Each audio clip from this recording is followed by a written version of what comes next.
আওয়ামী লীগের কার্যক্রম নিষিদ্ধ করেছে অন্তর্বর্তী সরকার। এই ইস্যুতে যুক্তরাষ্ট্র বলছে তারা নির্দিষ্ট কোনো দলকে সমর্থন করে না, বরং গণতান্ত্রিক প্রক্রিয়াকেই সমর্থন জানায়।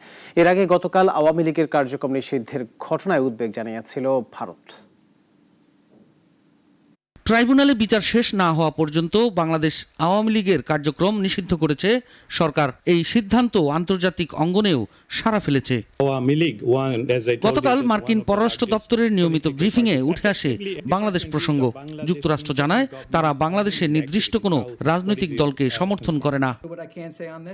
আমরা বাংলাদেশের কোনো নির্দিষ্ট রাজনৈতিক দলকে সমর্থন করি না।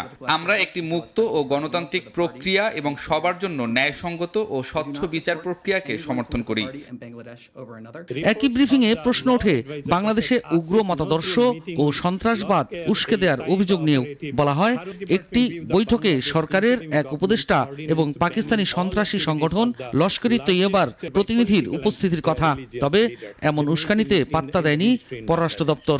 আমরা বাংলাদেশের জনগণের সঙ্গে 50 বছরের বেশি সময়ের অংশীদারিত্বকে মূল্য দেই। আমরা এই অংশীদারিত্ব আরো গভীর করতে আগ্রহী এবং এজন্য বর্তমান অন্তর্বর্তীকালীন সরকারের সঙ্গেও কাজ করে যাচ্ছি। এর আগে আওয়ামী লীগের কার্যক্রমে নিষেধাজ্ঞা নিয়ে উদ্বেগ প্রকাশ করে ভারত। নয়াদিল্লিতে এক প্রেস ব্রিফিংয়ে দেশটির পররাষ্ট্র মন্ত্রণালয়ের মুখপাত্র রণধীর জয়সওয়াল শিগগিরই নির্বাচন অনুষ্ঠানের আহ্বান জানান। সাইফুল শাহীন, নাগরিক, ঢাকা।